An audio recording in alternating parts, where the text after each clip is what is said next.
some of you have had very tight glutes, the bottom, the buttocks, and some of you have had sort of sciatic issues or piriformis issues, and we've spoken about that in the treatment room. So although I've always told you not to use a knobbly bobbly foam roller for your legs, you could use one of these for your glutes.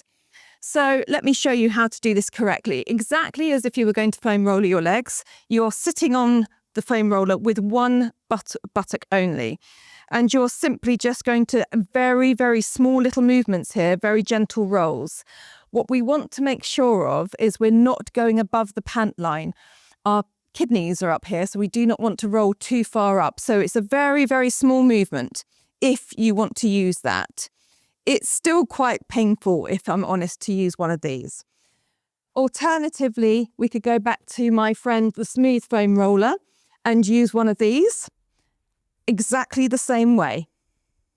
If you don't feel like that's doing enough for you and you still feel like you need to move the piriformis muscle a little bit and really get into that glute, you could use a tennis ball.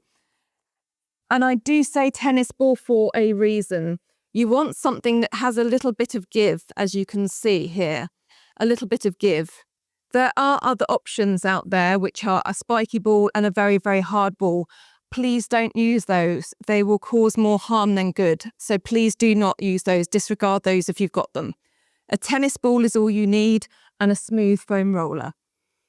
Okay, so if you are going to use the tennis ball option, you're going to place it underneath the glute. Again, you've only got one glute on there at the time. You're not putting full body weight on. You can see my arms behind me taking my weight, and I've got a leg bent. And I'm just going to roll in and around the glute, nice and gently. You can go up and down or around and round, whichever feels comfortable for you, just to release that glute pain if you're experiencing it. You could have the option of changing the leg so that one is nice and straight, wherever you feel like you've got the more control over the ball, because it might slide slightly underneath whatever surface you're on. For me, myself, I'm on a yoga mat, so it's not sliding, but if you're on a hard floor, for example, it probably will.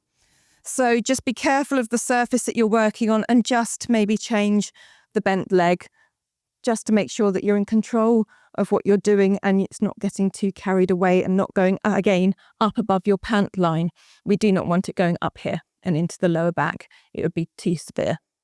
I hope that helps.